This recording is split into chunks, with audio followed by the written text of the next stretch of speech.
김현정의 뉴스쇼 CBS 라디오와 함께하고 계십니다. 저는 퇴근길 시사자키 정관용입니다. 청취자 허금선님, 전두환 씨 추징금 아직 환수해야 할 돈이 1,000억이군요. 사돈의 8촌까지 은닉한 돈은 다 찾아내야겠죠. 행간 들으시고 문자 주셨고요. 또 와이브로스는 지금 군 얘기 훅뉴스 들으시고는 나윤숙님이 군의 최신식 기술이 나중에 민간으로 나오는 게 상식 아니었나요? 어떻게 거꾸로 갑니까? 갑갑합니다. 0682님. 저도 들으면서 이게 맞나 싶네요.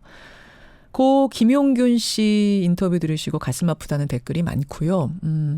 어머님의 절절한 인터뷰를 듣고 나니까 이제 정말 우리가 힘을 합쳐서 이런 문제들을 바꾸는데 힘을 합쳐야겠구나라는 이런 생각이 든다는 문자가 아주 많이 들어왔습니다. 하성우님, 그 어린 나이에 그렇게 험하고 힘든 일을 하면서도 희망을 포기하지 않고 일했다는 게 눈물이 앞을 가립니다. 하늘나라 가서는 정말 편하게 살았으면 하셨고요. 이홍수님은 화력발전소 그 지하 그 현장에서 그 회사 임원들 한 달씩만 현장 체험해보라고 합시다. 그러면 그냥 당장 환경이 바뀔 텐데요.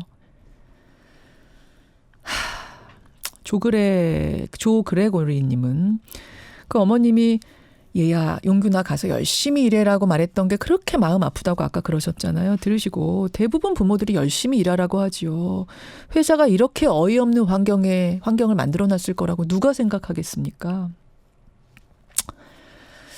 자, 이런 문자 많이 보내주셨어요. 그리고 이게 이제 비정규직 청년이 처했던 현실 아닙니까? 이 현실을 바꾸는데 이제부터는 우리가 대안을 생각하자라는, 어머님도 그래서 나서시는 겁니다, 지금. 고맙습니다. 청취자 권용환 님이요. 레인보우로 문자 주셨는데 아까 그 전두환 전 대통령 얘기 들으면서 합천 얘기 잠깐 했잖아요. 변상욱 대기자가. 권영철 대기자 같은 고향 아닙니까? 권영철 대기자 어서 오세요. 네, 안녕하십니까. 와, 권영철 대기자가 예전에 이 시간에 저 고향 합천입니다 하셨던 걸 이분은 기억을 하시네요. 권용환 님 혹시 친척은 아니시죠? 그분도 합천 분인 것 같습니다. 합천에서 실제로 전두환 전 대통령에 대한 이 분위기는 어떤 거예요? 전에 백담사 유배됐다가 나와서 합천으로 간 적이 있거든요. 이제 그랬죠. 검찰 수사를 피해서 그때 제가 뒤쫓아서 합천 유구까지 따라갔었거든요. 취재 가셨었어요. 예, 현장까지 가서 합천 군민 간담회에도 저는 합천 사람이라서 그런지 안 막아서 들어가서 듣기도 했는데요.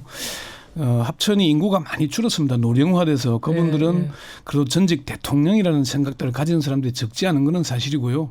젊은 사람들은 전두환 특히나 그 동생 전경환 이런 문제들 때문에 피해를 본 사람도 많습니다. 그 반드시 꼭 뭐 아직도 전두환을 신격화하진 않고요. 그런 의견이 좀 그런 생각을 가진 분들은 뭐 여전히 있긴 하지만. 그럼 젊은이들은 어디 가서 내 고향 합천이라고 말하는 게 오히려 부끄럽고 그것 때문에 나 피해봐요 이런 분도. 뭐 그럴 거야 뭐 있겠습니까만 어쨌건 뭐 합천이 난 인물이라는 생각을 가진 뭐 어르신들이 많기는 하다는 건 뭐 그건 사실이고 특히나 뭐 일회공원을 한도 논란도 많이 빚었잖아요. 그랬었죠. 뭐 그게 현실이긴 합니다. 아니 뭐 국민 세금 안 쓰고 원하는 분들끼리 돈으로 이렇게 뭐 하시고 저거 하시고 하는 거에 상관없는데 지금 청취자들이 분노하는 부분은 왜 우리 세금으로 그래야 되느냐 뭐 그런 부분에 대해서 많이들 화를 내시네요. 알겠습니다. 그건 그렇고 우리 권영철 대기자가 막 입술이 지금 부르터가면 왜 이렇게 입술이 부르트셨어요? 무슨 일입니까? 취재하느라 그러신 것 같은데 와이뉴스 뭐 가지고 오셨습니까?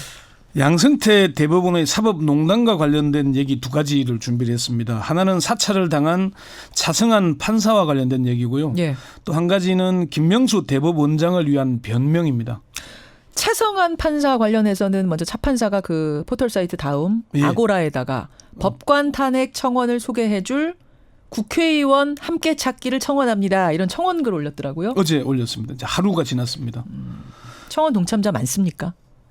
조금 전에 확인을 하고 왔는데 320명입니다. 오, 그래요? 아직은 뭐 그렇게 좀 덜 알려진 것 같긴 하고요. 차 판사 여기에 올리기 전에 법원 내부망인 코트넷에 이제 동조하는 법관들을 공개 모집을 했거든요. 이거는 이제 공개 모집이 아니라 개인에게 연락을 달라 그래서 외부에 알려지진 않고 있고요.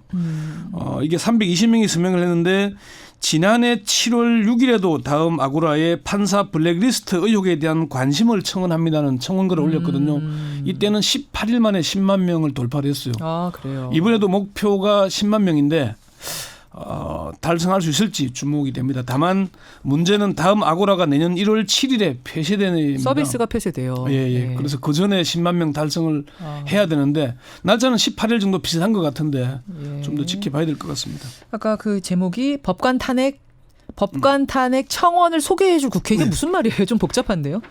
그러니까 그 차승환 판사 스스로 법관 탄핵을 청원할 수는 없잖아요. 법관 탄핵은 국회의원들이 탄핵 소추를 하는 거거든요. 그렇죠. 법관을 탄핵하자면은 3분의 1 발의로 과반 이상이 찬성해야 이제 탄핵 소추가 되는 것이고, 예. 그럼 헌법재판소에서 다시 이제 심판을 하게 되는 거거든요. 예. 그거를 이제 소개해줄 국회의원이 제안을 해야 발의를 해야 되는 거거든요. 그런 국회의원을 같이 찾자? 뭐 이런 거예요? 서명 10만 명을 하면 국회에도 여론의 흐름에 동참할 수밖에 없을 것이고, 이거 이제 굳이 그럴 수밖에 없는, 이게 공개적인 이유를 밝히고 있는 게 이번 징계는 탄핵 소추 절차까지 함께 검토돼야 할 중대한 헌법 위반 행위라는 전국 법관 대표회의 결의를 무색히 하는 탄핵 차단용 솜방망이 징계라고 규정을 하고 이제 탄핵을 소개할 법관을 같이 찾자, 외부로 이제 시선을 돌린 거죠.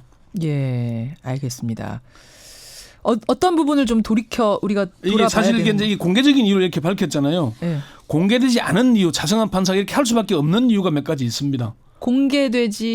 하지 못한 이유? 아니 이제 밝히지 않았지만은 차승환 판사가 생각하고 있는 이유들이 있는데, 그 이유가 첫 번째는 더 이상 사법부에 맡겨둘 수 없기 때문일 겁니다.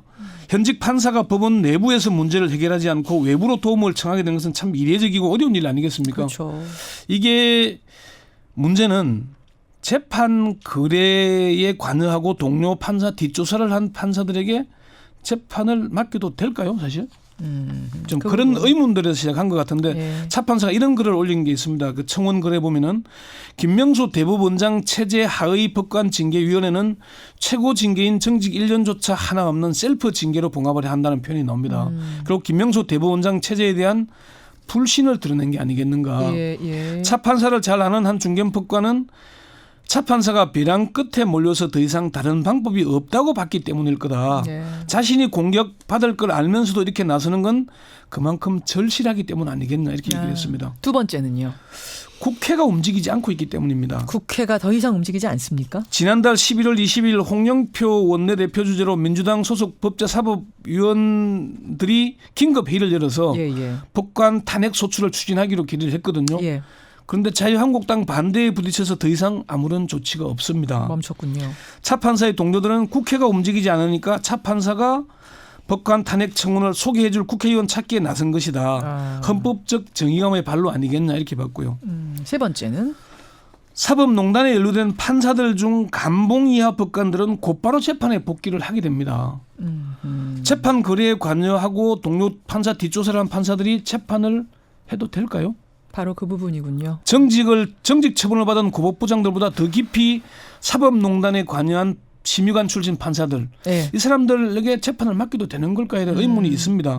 차 판사는 이게 아마 중대하게 헌법을 위반한 법관들에게 재판을 맡기는 건 옳지 못하다는 판단에 따라서 이렇게 나선 게 아닌가. 더 이상 내부의 힘으로는 어떻게 할 수가 없습니다. 여러분 도와주십시오라는 글을 현직 판사가 사실 다음 아고라에 글 쓰는 거, 이거 여러분 생각보다 쉬운 일 아니거든요. 청와대 게시판에 판사가 하기 어렵죠. 할 수 없잖아요. 일이에요. 그런 문제. 네 번째는 자신을 뒷조사한 김민수 창원지법부장 판사에게 감봉 4개월이라는 솜방망이 징계를 내렸습니다. 뒷조사한 사람한테. 김민수 부장 판사가 임종원 차장의 지시이긴 하지만은 차 판사의 성격과 스타일, 재판 준비 태도, 이메일, 일과 관련된 가정사, 법원 행정처는 심지어 재산 내역까지도 뒷조사를 했죠. 이런 심각한 범죄 행위를 한 사람에게 감봉 4개월, 그리고 곧바로 재판에 복귀하면은 이걸 쳐다볼 수 있겠습니까? 그렇군요. 그 네 가지가 차승환 판사를 움직였다. 두 번째는 아까 김명수 현 대법원장을 위한 변명이라고 했는데 무슨 얘기를 하고 싶으신 거예요? 차승환 판사의 얘기와 연결되는 얘기인데, 지금 김명수 대법원장 체제의 법관 징계위원회가 솜방망이 처벌을 한 걸 두고 지금 김명수 대법원장에 대한 공격이 막 쏟아지고 있잖아요. 맞아요. 김명수 대법원장 심지어 뭐 사퇴하라는 얘기까지 나올 지경입니다. 예, 지금 예. 법원 내부에서도 불만의 목소리가 적지 않고요. 그 왜 그렇게 솜방망이 징계에 그쳤답니까? 그 속내가 좀 있습니까? 이게 김명수 대법원장의 의중은 아니라는 게 핵심입니다. 그래요. 그게 이제 사실은 우리는 대법원장이면 징계위원회도 자기가 임명할 거고 예. 그 사람들이 결국 대법원장의 의중에 따라 할 것 아니냐. 최종 결정은 어쨌든 대법원장이 할 것 같은데. 징계위원회는 독립돼 있습니다. 아. 징계위원회는 7명으로 구성이 되는데요. 누구예요? 7명이? 7명 중에 4명, 5명은 밝혀졌는데 2명은 아직 공개가 안 되고 있습니다. 완전 비공개예요. 누군지조차. 공개조차도 못하게 돼 있는데 이것도 일단은 대법관 1명을 위원장으로 임명을 하고요. 예, 예. 그리고 또 다른 대법관 1명, 예. 그리고 사법연수원장과 서울고등법원장은 사실상 당연직처럼 돼 있습니다. 그렇게 해서 이제 우리가 짐작할 수 있는 사람들이 한 4명 되는 거고. 그리고 외부 인사 3명은 이제 위촉을 비공개고. 하는데 성균관대 최봉철 교수인 거는 아마 그렇게 알려져 있고요. 1명은 변호사, 네. 1명은 미디어 관련 전공을 한 교수로 알려져 있긴 합니다. 그 이상은 제가 참 뭐 밤새 다 확인을 해봤는데 확인이 안 됩니다. 야, 그렇게까지 철저하게 비밀이 유지되는군요. 예, 그러니까 김명수 대법원장이 임명한 사람은 징계위원장인 박정화 대법관, 또 징계위원인 노정희 대법관, 그리고 성낙송 사법연수원장을 징계위원으로 위촉을 한 겁니다. 예, 예. 그런데 성낙송 사법연수원장은 제가 당연직이라 그랬죠. 예. 이분은 법원장 회의에서 재판 거래는 실체가 없다면서 검찰 수사하는 걸 반대를 했고요. 검찰 수사에도 반대했던 분. 그리고 원세훈 전 국정원장의 1심 판결을 비판한 김동진 부장판사의 징계를 청구한 장본인입니다. 수원지법원장 시절에. 근데 어떻게 이런 분이 징계위원으로 위촉이 됐습니까? 이게 이제 인사 잘못한 것처럼 보이잖아요. 예, 예. 그게 인사권은 대법원장에게 있으니까 책임이 없다고 할 수는 없습니다. 그렇지만 징계원 7명 중 아까 제가 말씀드린 대로 4명은 내부 인사, 뭐 3명은 외부 예, 인사, 예. 4명은 사실상 거의 정해져 있는 셈입니다. 당연직. 굳이 당연직인데 사법연수원장이니까 당연직으로 위촉이 되게 되고 있고요. 또 성낙송 그 사법연수원장을 임명한 게 올 2월 1일인데 예. 그때는 3차 진상조사에 들어가기 전입니다. 그러니까 법관 징계까지는 예상도 안 될 시점이군요. 그렇죠. 법관을 징계위에 해부한다는 거는 상상도 못할 정도 상황. 예. 뭐 그만큼 치밀하지 못했다는 비판을 받을 수는 있지만은 상황은 그랬다는 겁니다. 알겠습니다. 예. 예. 그럼 김명수 대법원장이 어쨌든 이 셀프 징계, 솜방망이 징계 비판이 막 쏟아지자 살을 도려내는 아픔을 감수한다 이랬는데. 그리고 징계 청구할 때 한 얘기인데 청구할 지난 때. 6월에 그 얘기를 했는데 김명수 대법원장이 가장 곤혹스러운 대목입니다. 예. 대법원 관계자는 송구하다는 말밖에는 할 게 없다 이렇게 얘기를 했습니다. 사실 이번 그 법관 징계위원회의 솜방망이 처분은 김명수 대법원장을 물먹이는 겁니다.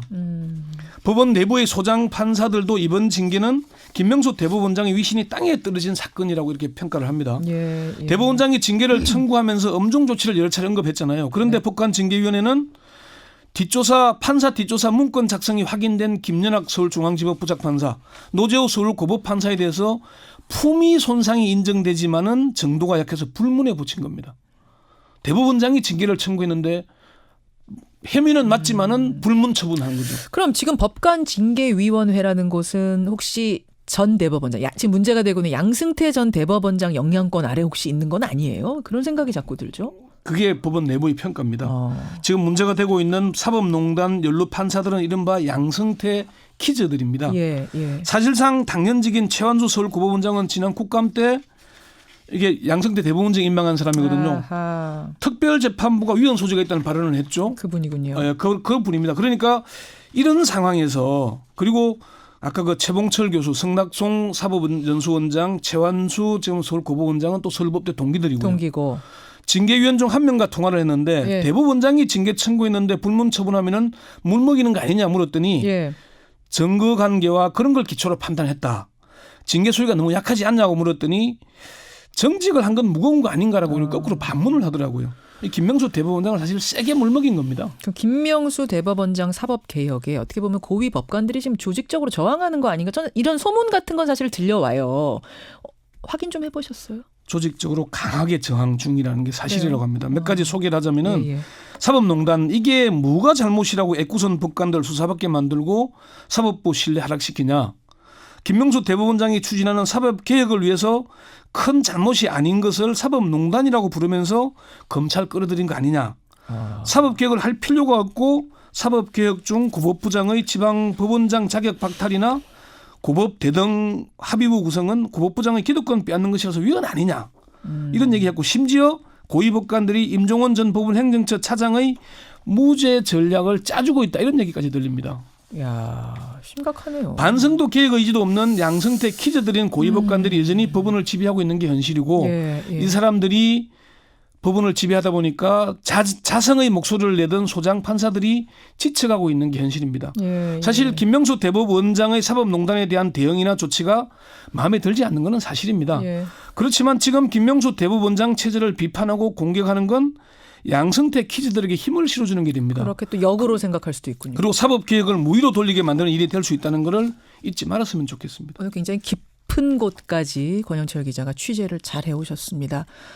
아유, 얼른 좀 피곤 터셔야겠어요. 입술 많이 부르트셔서 제가 얼굴 보고 있기가 좀 안쓰럽네요. 고생 많이 하셨어요. 네. 권영철 대기자였습니다.